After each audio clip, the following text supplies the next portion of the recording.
2024 లేదా 25లో డిగ్రీ లేదా బీటెక్ చదివారా? సాఫ్ట్‌వేర్ జాబ్ కోసం ఎదురు చూస్తున్నారా? అయితే కోడ్ జ్ఞాన్ 100 డేస్ కోర్సులో చేరండి, జాబ్ సాధించండి. నమస్తే, వెల్కమ్ టు సుమన్ టీవీ. నేను మీ యాంకర్ సిరి. రైట్ నో మనతో పాటు ఉన్నారు హైకోర్టు అడ్వకేట్ అలగరి రవీంద్రనాథ్ గారు. భార్యాభర్తల మధ్య చిన్న చిన్న గొడవలు జరగడం అనేది చాలా కామన్. కారణం ఏదైనా కానీ చిన్న చిన్న విషయాలకే విడాకుల వరకు వెళ్ళడం మనం చూస్తూ ఉన్నాం. అందులో భాగంగానే భర్తకి ఉద్యోగం లేదని భార్య మానసికంగా భర్తను హింసించడం క్రుయాలిటీ కేసు కింద చట్ట ప్రకారంగా వస్తుందంటారా? దీనికి సంబంధించి మనకు ఒక క్లియర్ ఇన్ఫర్మేషన్ ఇవ్వడానికి మనతో పాటు ఉన్నారు హైకోర్టు అడ్వకేట్ అలగరి రవీంద్రనాథ్ గారు. అడిగి తెలుసుకునే ప్రయత్నం చేద్దాం. నమస్కారం అలగరి రవీంద్రనాథ్ గారు. నమస్తే అండి శ్రీ గారు. సార్, ఇలాంటి కేసెస్ మీరు ఎన్నో డీల్ చేసినప్పటికీ కూడా ప్రస్తుతం ఉన్న సమాజంలో చాలా చిన్న చిన్న విషయాలకే విడాకుల వరకు వెళ్ళడం మనం చూస్తున్నాం. మరి అందులో భాగంగానే కొన్ని సందర్భాలు ఎలా ఉంటాయంటే, జాబ్ చేయని భర్తలు మనం చూస్తూ ఉంటాం. కారణం ఏదైనా ఉండొచ్చు. అలాంటి సందర్భాల్లో భార్య మానసికంగా భర్తని హింసించడం క్రుయాలిటీ కేసు కింద వస్తుందంటారా? ఇది చట్ట ప్రకారంగా ఎలా ఉంటుంది? దీనికి సంబంధించిన అప్డేట్స్ ఏంటి సార్? రీసెంట్గా ఛత్తీస్గఢ్ హైకోర్టు ఒక మంచి ల్యాండ్మార్క్ జడ్జిమెంట్ అయితే ఇవ్వడం జరిగింది. భార్య క్రూయల్టీ కిందకి తీసుకొని ఆ కేసు సంబంధించి భర్తకి విడాకులు మంజూరు చేశారనమాట.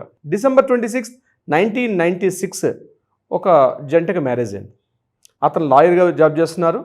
ఆమె అప్పటికి మ్యారేజ్ చేసుకున్న సమయానికి జస్ట్ షీఈ్ ఎ గ్రాడ్యుయేట్. ఇతను ఏం చేశారంటే, ఆ అమ్మాయికి మ్యారేజ్ చేసుకున్న తర్వాత మరి కాస్త పోస్ట్ గ్రాడ్యుయేషన్ కూడా చేసి ఆమెని PhD కూడా చదివించి ఆమెని కాస్త ఒక జాబ్ హోల్డర్గా పెట్టే ప్రయత్నం చాలా వరకు ఒక హస్బెండ్గా ఒక వైఫ్కి ఎంతో కొంత ప్రాధాన్యత ఇచ్చాడు. వీరికి ఒక 19 ఏళ్ళ అమ్మాయి, ఒక 16 ఏళ్ళ కొడుకు కూడా ఉన్నారు. వీళ్ళు ఉండేది కూడా ఛత్తీస్గఢ్ భిలాయ్ ప్రాంతంలో ఉంటారు వీళ్ళు. తర్వాత 2020లో ఏమైందంటే, అనుకోకుండా ఇతను చేసే లాయర్ జాబ్ చేయడం వల్ల కోర్టులన్నీ కూడా ఆ సమయంలో బాగా మూసివేసి ఉండడం వల్ల ఇతని యొక్క ఇన్కమ్ మాత్రం చాలా వరకు తగ్గిపోయింది. ఇన్కమ్ తగ్గిపోయిన తర్వాత కోవిడ్ అటువంటి పాండమిక్ సిచ్యువేషన్లో ఎప్పుడైతే ఇన్కమ్ తగ్గిపోయిందో, భార్య చిన్న చిన్న సమస్యలు ఉండేవి ఇంట్లో కూడా. అంతకుముందు కూడా చిన్న చిన్న సమస్యలు, మాట పట్టింపులు ఉండేవి. ఎప్పుడైతే కోవిడ్లో తన ఇన్కమ్ తగ్గిపోయిన తర్వాత భార్య ఏం చేసిందంటే, భర్తని వేధింపులు గుర్చడం మొదలుపెట్టింది. ఇన్కమ్ లేదని, ఆదాయం తీసుకురావట్లేదని, పిల్లల ముందర, ఇరుగు పొరుగు వారి దగ్గర, తన కుటుంబ సభ్యుల దగ్గర, ఇతరత్ర అన్ని సందర్భాల్లో కూడా భర్తని మానసికంగా వేధింపులు గురిచేసింది. ఏమని? తన యొక్క ఆదాయం లేదు, నేను జాబ్ చేస్తున్నాను, నీకు ఇన్కమ్ లేదు అని చెప్తూ ఆమె రకరకాలుగా ఇబ్బందులు గురిచేసింది. ఈ సందర్భంలో ఏం చేసింది, తన యొక్క కూతుర్ని పట్టుకుని తన కూతుర్ని తీసుకుని ఆమె ఏం చేసిందంటే, 2020 సెప్టెంబర్ నామకంచి తన ఇంటి నుంచి వెళ్ళిపోయి తన పుట్టింటికి వెళ్ళిపోయింది. అక్కడి నుంచి కాంటాక్ట్లో లేదా అమ్మాయి. దీని తర్వాత ఇతను వెయిట్ చేసి అబ్బాయితో పాటు తండ్రి కూడా ఆ అమ్మాయిని అనేక సందర్భాల్లో RCA పిటిషన్ ఫైల్ చేశారు. మళ్ళీ ఇంటికి రమ్మని చెప్పారు, కలిసి ఉందాం అని చెప్పి అనేక రకాల ప్రయత్నాలు చేశారు. కుల సంఘం పెద్దలతోటి, మత పెద్దలతోటి, తెలిసినటువంటి ఇరుగు పొరుగు పెద్దలతో అందరినీ కూర్చోబెట్టి ఆ అమ్మాయిని ఎట్లాగైనా కాపురానికి రమ్మనమని చెప్పి అనేక విధాల శతవిధాల ప్రయత్నం చేశారు. ప్రయత్నం చేసినప్పుడు కూడా ఆమె ఎక్కడ కూడా సస్యమీర్ అని చెప్పి అమ్మాయి రాకుండా పోయింది. ఇతను కూడా తనకు పూర్తిగా కాన్సన్ట్రేషన్ చేయలేకపోయాడు తన ప్రొఫెషన్ మీద. ఇతను రోజు రోజుకి తన యొక్క ఆర్థిక పరిస్థితి బాగా చితికిపోయింది. ఈ సందర్భంలో ఇతను ఏం చేశాడంటే, ఇంకా లాభాలని చెప్పి డివోర్స్ పిటిషన్ చేశాడు కోర్టులో. ఎక్కడ? ఫ్యామిలీ కోర్టులో, బెలాయ్ ఫ్యామిలీ కోర్టులో కేసు ఫైల్ చేశారు. ఫ్యామిలీ కోర్టులో కేసు ఫైల్ చేసిన తర్వాత ఫ్యామిలీ కోర్టు ఈ యొక్క కేసు విచారణ అంతా చేసిన తర్వాత ఇతను అంతకుముందే RCA పిటిషన్ వేశాడని, భార్య మళ్ళా పుట్టింటికి కోరుకుంటున్నాడు కాబట్టి ఈ విడాకులు మంజూరు చేయడం కుదరదు, ఎందుకంటే గ్రౌండ్ రియాలిటీస్, ఈ కేసుకు సంబంధించిన గ్రౌండ్ రియాలిటీస్ లేవు, ఆ అమ్మాయి సరిగ్గా స్పందించట్లేదు, ఆ ఒక కారణంతో ఆమెను చూపించడం, ఎస్పెషలీ ఈ యొక్క మానసిక వేధింపులు అనేటువంటి దాన్ని మేము పరిగణలో తీసుకొని కేసు డివోర్స్ ఇవ్వడం అనేది మేము మంజూరు చేయాలని చెప్పి ఫ్యామిలీ కోర్టు ఏం చేసిందంటే డివోర్స్ మంజూరు చేయాలి. అప్పుడు ఆయన ఏం చేశారంటే, ఈ ఫైల్ మరలా తీసుకుని హైకోర్టుకు అప్పీల్ చేశారు. హైకోర్టుకు అప్పీల్ చేసినప్పుడు ఛత్తీస్గఢ్ హైకోర్టు దీని మీద కీలకమైనటువంటి ఒక జడ్జిమెంట్ ఇచ్చారు. ముఖ్యంగా భార్య ఇన్కమ్ తగ్గిపోయిన సందర్భాల్లో, భర్త యొక్క ఇన్కమ్ తగ్గిపోయిన సందర్భాల్లో భార్య చేస్తున్నటువంటి మానసిక వేధింపులు ఒక క్రూయల్టీ కిందకి తీసుకోవచ్చు.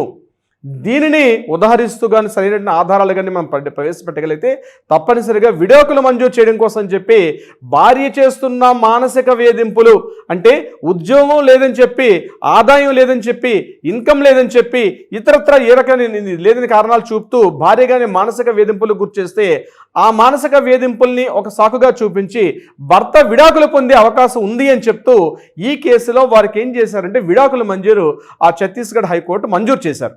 అంటే గ్రౌండ్ రియాలిటీ ఇక్కడ ఏంటి అంటే, ఇది క్రూయల్టీ కిందకి రాదు అని చెప్పి ఫ్యామిలీ కోర్టు చేసినప్పుడు ఇది క్రూయల్టీ కిందకి వస్తుంది అని చెప్పి ఇక్కడ హైకోర్టు, ఛత్తీస్గఢ్ హైకోర్టు ఈ కేసుని డిస్కస్ చేసిన తర్వాత, అంటే భార్య మానసిక వేధింపులు గురి చేస్తే కూడా అది మనం చట్ట ప్రకారంగా అది నేరం కాబట్టి భర్త ఆ రకంగా మానసిక వేధింపులకు గురైపోయి సామాజికంగా, మానసికంగా, ఫైనాన్షియల్గా అనేక రకాలుగా తన వృత్తిలో తను ఎటువంటి నైపుణ్యం సాధించకుండా అనేక రకాలుగా హింసకు గురి కాబడుతున్నాడు. సో దీనిని ఆధారంగా చూపించి వాళ్ళ మధ్య విడాకులు మంజూరు చేసి చేయడానికి అవకాశం ఉంటుందని చెప్పి ఛత్తీస్గఢ్ హైకోర్టులో జస్టిస్ రజనీ దుబే, అదేవిధంగా కిషోర్ గారు వాళ్ళు జస్టిస్లుగా ఉన్నటువంటి ఆ హైకోర్టు ధర్మాసనం ఈ యొక్క కీలక తీర్పునైతే ఇవ్వడం జరిగింది. సో ఇది మనకి ల్యాండ్ మార్క్ అని ఎందుకు మనం మాట్లాడుతున్నాం అంటే, అనేక కేసులు భార్య ద్వారా వేధింపులకు గురవుతున్నటువంటి అనేక మంది భర్తలు ఈరోజు చాలా ఇబ్బందులు పడుతున్నారు. చిన్న చిన్న కారణాలు కూడా వేధింపులకు గురవుతుంది. అంటే భార్య చెప్పపెట్టకుండా పుట్టింటికి వెళ్ళిపోవడం, ఎందుకు వెళ్ళిపోయిందో తెలియదు, రమ్మనమని అంటే నేను రానని చెప్తూ మొరాయించుకుంటా ఇంట్లో కూర్చోవడం. ముఖ్యంగా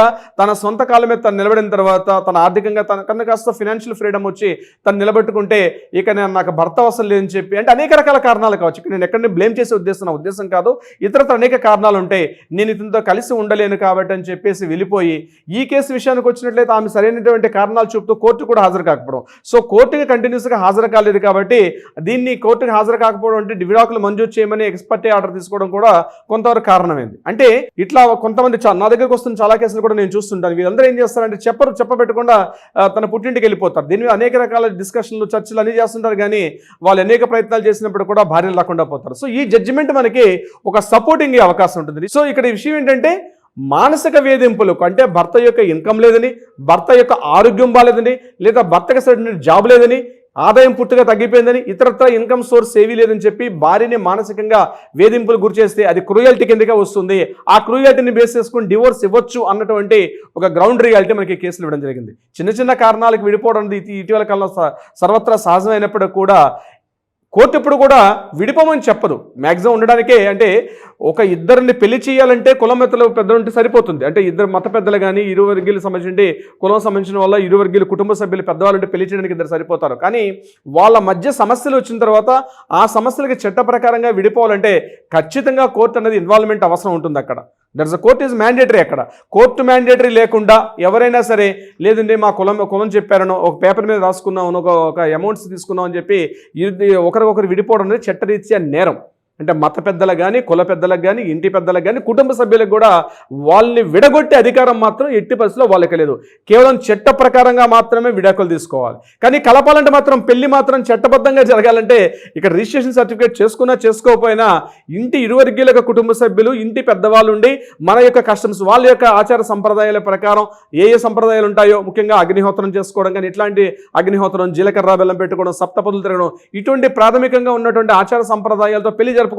అక్కడ కోర్టు ఇన్వాల్వ్మెంట్ ఉండదు. కానీ విడిపోవాలంటే మాత్రం తప్పనిసరిగా కోర్టు ఉండాలి. కోర్టుకు కూడా గ్రౌండ్ రియాలిటీస్ కావాలి, ఎవిడెన్సెస్ కావాలి. ఇవన్నీ ఉన్నప్పుడే ఆ జంట విడిపోవడానికి అవకాశం ఉంటుంది. సో చిన్న చిన్న కారణాలకు విడిపోవద్దని నేను చెప్తున్నాను. బట్ ఈ కేసు ఎందుకు మనం ఇక్కడ డిస్కస్ చేసుకుంటున్నామంటే, ఒక మానసిక వేధింపులు అంటే భర్త యొక్క ఆదాయం కూడా లేదని చెప్పి, భర్తకి సరైన ఇన్కమ్ సోర్సెస్ లేదని, భర్తకి సరైన జాబ్ లేదనేటువంటి కూడా ఎగతాళి చేస్తూ భర్తను అనేక రకాలుగా ఇబ్బందులు పెడితే అది ఖచ్చితంగా క్రూయల్టీ కిందకు వస్తుంది అని చెప్తూ రీసెంట్గా ఇచ్చే ఈ యొక్క జడ్జిమెంట్ చాలా కేసెస్ కూడా ఒక రిలీఫ్ ఇచ్చే అవకాశం ఉంటుంది. శ్రీ గారు, ట్రూ సార్, మీరు అన్నట్టుగానే ఇప్పుడున్న ప్రజెంట్ సమాజం ఎలా ఉంది అంటే, భార్యలే అనేక రకాలుగా భర్తల్ని హింసించడం మనం చూస్తున్నాం. అందులో ఇదొకటి అని చెప్పొచ్చు.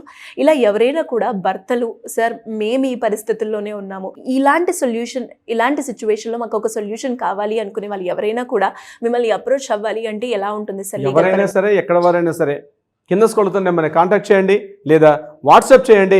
తప్పనిసరిగా మా లీగల్ టీం మీకు అప్రోచ్ అవుతారు. బట్ ప్రయారిటీ అపాయింట్మెంట్ తీసుకోండి, తప్పనిసరిగా వచ్చి కలవండి. మీకు ఎటువంటి సమస్య, ఫ్యామిలీ పరంగా కానీ, లేదా ఏదైనా ప్రాపర్టీ సంబంధించిన ఎటువంటి సమస్య ఉన్నా తక్షణమే కాల్ చేయండి.